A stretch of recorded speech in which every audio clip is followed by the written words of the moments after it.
we're going to be talking about container homes and container home sustainable lifestyle living. And if you are interested, obviously, in that type of lifestyle, otherwise you wouldn't be here today at Tinyfest. And it is a great pleasure to be here and talk to you about it, because we field a lot of calls from a lot of different people, not just from people here in Scottsdale and Phoenix, but from around the country. And they're asking a lot of different questions, a lot of good questions. Some questions are kind of funny, which I'll tell you in a little while. But the questions is, you could think about, why are we doing shipping container homes? And I think one of the things is that we have such a glut of containers coming in from overseas. And until we started thinking outside the box, so to speak, what are we going to do with these containers? Other than after they're empty, they get shipped over on a boat, they get to their consignee, and they get emptied, and that's it. And they just get put in a yard somewhere, okay? Till in the late 80s, when the first permit was taken out to build a container home, it's just been an ongoing, trend. It's growing and growing and growing. And that's why I named the show Boxcar Universe. And that's what it is. It's a universe where many, many different uses of containers are being done. Now, Carl's going to be explaining a little bit about the nuts and bolts about containers and what goes into starting with from consultation all the way to completion. Mel is going to be telling us a little bit about now some of the container living tips and some of the things of a sustainable lifestyle that you need to actually take into account. And if you're just exploring this, or you're very well versed in it, then this is information that is going to be valuable to you. And when we're all done with our presentation, we have flyers, cards, so that you can contact us if you have any specific questions regarding your own possible future container home. And that's what we want to be able to help you with, because Carl builds the best container homes I've seen in the United States. His facility is down in Eloy, and he'll tell you all about what goes on down there. And it is just, when I walked in the first time, this was Boxcar Universe for sure. So, Mel, why don't you give us a few tips on container home living? Well, I want to go back to the funny question first. Oh, the funny question. How many times on our radio show, or we've had people ask, how is it possible to live in a container? It's so hot. And the reality is that you insulate the house that you live in, so therefore you have to insulate the container that you're going to be living in as well. So I want to talk about that funny question first. So there's many ways to do it. You can insulate from the inside, but you can also insulate from the outside. So if you don't want the industrial container look, you can clad it and insulate it from that point, and then have the industrial look on the inside. We got to tour a few facilities that were making these containers, and as a designer, I remember with you, we're standing in there, and I'm like, I really love the exposed metal walls. And I just love the actual wood flooring that was sent with the container. They sanded it down, stained it, and I loved all the imperfections as far as color.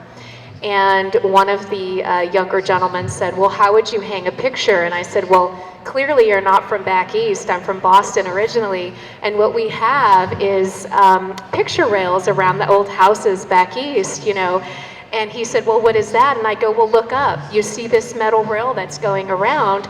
So if you really were concerned about hanging photos, you could literally use this as a picture rail, and you could hang anything and still have that metal exposed. So I just wanted to throw that out there, that there are some options. And it also allows you to have a little bit more of interior living space, as opposed to insulating and framing from the inside. You can do it from the outside. So you have options. Also, if you live in certain areas or certain cities, we have some projects, I know, Carl, that we had talked about, and Steve, maybe City of Glendale, they don't want things to look necessarily like a container, or even in California. So you can actually clad the outside so they don't actually look like a shipping container. But as far as furnishings are concerned, I mean, you really need transitional pieces, multi-use pieces, and I'm sure that you've got to see a lot in the show today, or it's multi-use furniture, if it's a Murphy bed, or if it's a sofa and you've got storage underneath it. You really just want to think, so to speak, outside the box of what we're normally used to having in all of this space. And I also want to bring up something, you know, you can actually store different seasons of clothes and you can vacuum seal them so they are compacted and then you can store them away. So there's a lot of things that you can do if you are traveling, and that you can kind of put stuff away, pack it up, and then take it out as needed. But the multi-use furniture, I think, is the biggest thing. I think that's so important. Obviously, space is at a premium, and these are things that you need to take into account. Actually, we had an attendee come by the booth earlier today, said that he actually lived in a 3,500 square foot custom home in Ahwatukee, and he was going to sell it because he wanted to retire, he wanted to downsize, and he was looking to get a container home, as well as an RV, but that's just for traveling. But the container home, he understands that he's got to be able to downsize. The good thing that he had told us, the fact is that the person that's buying his house is buying all his interior furniture. So when he decides and comes to us and says, okay, I want, you know, I want you to put four, let's just say 3-4 containers together and build me a house, he's going to be able to get with Mel in the design and figure out what kind of furniture he actually wants to put in and buy it from scratch. Now, some of you may not have that luxury, but these are things you need to do. And you know, if you've been hanging on to things and you're going to downsize and you're going to live this kind of lifestyle, you've got to, as they say, let go. You got to let go. And there are a lot of good things. If it's stuff that is really good shape, you don't just want to throw it away. You want to continue that green type of living and sustainable lifestyle. A lot of good places you can go to. You can go to Goodwill, you go to Habitat for Humanity, they take a lot of donations. I know a lot of the remodeling work and stuff that I do, if there's still like usable cabinets and stuff like that has to go out, you could bring and call up Stardust Building Supplies, one of our great sponsors for the show, and bring it to them. The uses are endless. So if you just think that you don't want it, that doesn't mean somebody else doesn't want it. So I think that's so very important. You know, Mel, tell our attendees about, you know, thinking about the kitchen, okay? If you have a kitchen in a container home, how is that going to relate, per se, to a regular home in the way it's going to be downsized in space-wise? Well, let me just say that if you are planning to downsize and live in a single container, which is normally 8 by 40 feet, a little over 9 feet high, right? I mean, you're clearly downsizing your kitchen space. So again, you're gonna have to use those smaller appliances. But let me just say this, if you really are trying to build that custom home using containers, you could also do that as well. If you have a large property, you wanna put multiple containers on there and create a massive space, you can do that. Of course, you know, I think most people are using containers as minimalistic lifestyle and things like that. So you want to look at the smaller appliances. You know, I can tell you this, my husband and I went to Europe for my birthday over the summer, and I think a lot of the Europeans and the people in other countries tend to live quite differently than what we do here in the United States. They buy their food daily, they're living in smaller, you know, kitchens, their refrigerators are smaller, their ovens are smaller, so everything is just smaller scale, period. And I think here we're just so used to living large that we are just not used to that, and we buy in bulk. And so every day they're out there buying their groceries fresh, and I have to tell you, there's something to it. So I would say, when you're designing your kitchen, maybe you want to think about that convection oven that could also be a microwave, or even what I have a lot of clients using now, steam ovens. I have a lot of clients that are not even using microwaves anymore.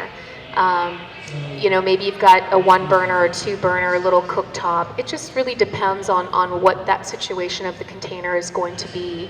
But they do make refrigerators that are 24 inches wide that are full size, fridge and freezer. And so they do save quite a bit of space. So you actually can get quite a lot into a kitchen as long as you are minimizing what you have there. Obviously your storage and stuff has to be a component that you have to take into place. But again, it depends on what we're designing, right? That's absolutely right. Well, we want to turn the mic over to Karl Foust. He is our master builder for the container homes, and hopefully one of your future homes that we can help you with. He's going to take you through the process from start to finish, tell you about things, what to consider, where you're located, all that, and then when we get done, we'll wrap up with a few more items, but I just want to introduce Karl Foust. Thank you, Steve. Thanks, Mel. Thanks for all you 12 or 13 people that are here. So I started in the container building industry about 5 years ago. Moved from Florida to Phoenix, started with another company. We did a lot of laboratories and high-end stuff for the marijuana industry. So I've done everything from building out clean rooms to laboratories to restroom showers. A lot of stuff we do right now is for the homeless industry. Building a 42 container project in California, in Stockton, for a navigation center to bring homeless in and put them back out. I've got 4 projects here in the greater Arizona area, Phoenix, Glendale, Mesa, and we're also doing stuff for the homeless industry right now and actually building housing. And it really boiled down to me that it's like affordable housing is something that we don't have anymore. I mean, affordable housing in Arizona is $500,000. Typically, I can build a container home for $75,000 to $150,000. If you got property, you can get the whole process done for a few $100,000. So that's really where I thought the industry is going to go, and that's really where we started, and that's kind of what hopefully you're here for, to find a little more about. I'm a factory-built building, so I go through the state of Arizona for all my designs and buildings and approvals for my plans, which are all stamped by engineers to the state of Arizona. So everything that we do is design built, and you have your plans, you have your MEPS, structural, mechanical, electrical plans that are stamped by an Arizona PE. They're approved by the state of Arizona. And when I deliver a container to your property or lot or wherever you're going to live it on, or multiple containers, if that might be, they're going to have a stamp from the state of Arizona on it. So it gets you around a lot of the problems you might have with your local, every day they want to come out and do your electrical, they want to come out and do your plumbing, they want to come out and do this, they want to come out and inspect you. So I can do things in a lot faster manner than you normally would if you're doing a stick-built property or even a tiny stick-built home. That's really the benefit of doing factory-built buildings.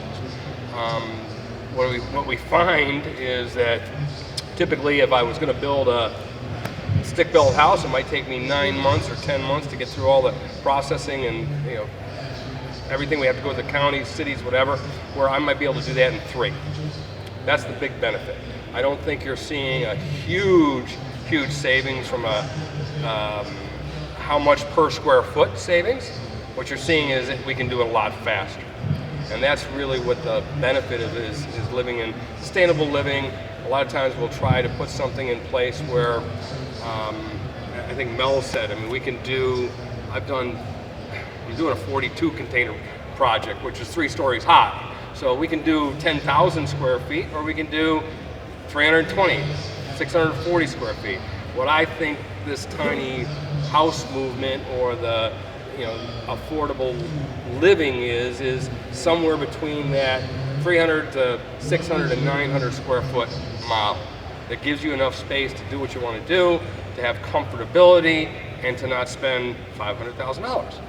So that's really where we come in. I believe that the future's very good. You can see what's going on around here. These houses that are doing in a modular build or mobile homes or things like this, I mean, they can be brought in. You don't see them any more priced higher or lower than I do with my container homes. I think my container homes might last a little bit longer than those, but that's just what you get when you buy a shipping container. Carl, I have a question for you. Go ahead. How long does a shipping container last? What's the lifespan? I mean, shipping containers can be 50 years. So, depending on how, and again, what people don't understand is you're not living in a shipping container. When you walk into one of the houses built by us out of a shipping container, you got your walls, you got your ceiling, it's got studs, it's got insulation, it's got air conditioning, it's got plumbing, it's got everything that you would have in a normal house, just sort of like those. But I'm not driving it down the road. It's going to be on a foundation. You're going to have sewer, water hookup. We can do, what we would call something like in the woods, where you're going to have non issues with anything else. So, but they last a long time. They do. So I have to say, touring the factory and seeing the containers in person, as a designer, it's easier for me to be able to visualize a space than the average person, right? But even going to the factory and getting to stand in these containers and then seeing how he was cutting out the openings and then putting them together so you can create a 16 by 20 living space within a kitchen and a living room, it really felt normal to me. I just thought, wow, if I didn't realize that I was in a shipping container, I would never have known.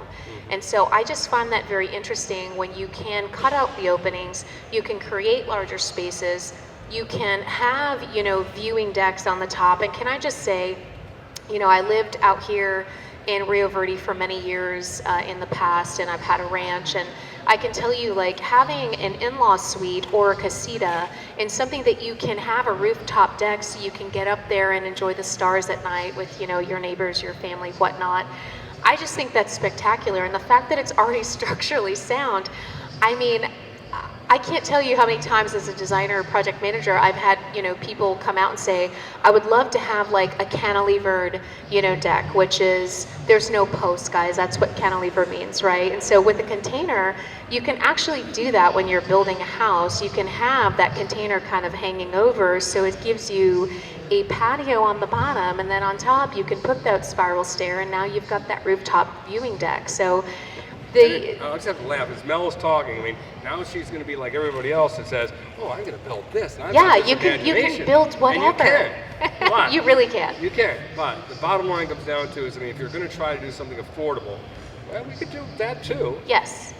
You're going to find something that's going to be a little bit easier to build out, have put in place without all the structural elements that it's going to take to build a cantilever, because all of this stuff is engineered. Once you start getting engineers into things, you're spending a lot of money. So, I'm developing 5 different units. They're a little bit smaller, but we want to do custom. So that's true. So you have the ability to do custom, but you have units that you are already getting, and this is important, guys, approval from the state with stamps, meaning you can get these plans, you can build these homes, and they've already gone through the city, the state, they've already been approved. So that means your building process is going to be 10 times faster, and it's just an easier process all the way around. Correct. As opposed to going custom. Yeah, that's about it. And I don't know, Steve, unless you got some more to say, we could open it up some questions and see what anybody has any interest of what they're. Do you guys have any questions? Yeah.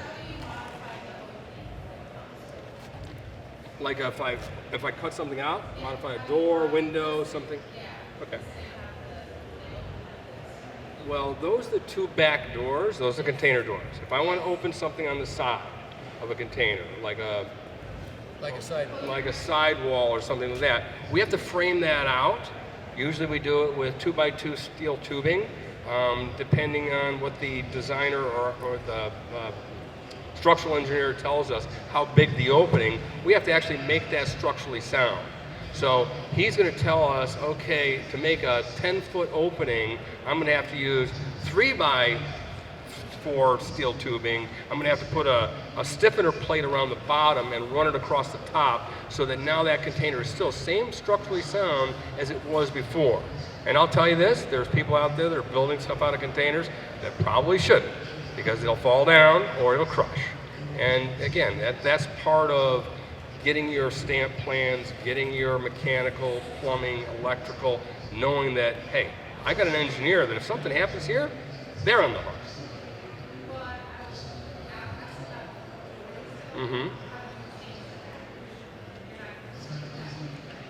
Actually, some people do keep it that way. And if you guys have ever been into downtown, there, I don't know what. It's Stark is the designer. Churchill is the restaurant, but it's the VRBO. It's right next to Moira Sushi, and they actually have left those doors and they leave them as decorative, actually. And then they have the glass, there. Maybe it's a window, but. It really just depends on the person whether they want to remove. You can remove those by all means, and sometimes people will put windows or sliders in that area. I have a client right now that is actually looking for a container to do half storage and then half garage storage. So you can do roll-up doors, you can do leave those container doors, or you can add man doors on the side. There's so many things that you actually can do with a container. And we can just take off the hardware on the back and weld them shut. So that way it looks just like another wall. Exactly. Yes, sir. Yeah.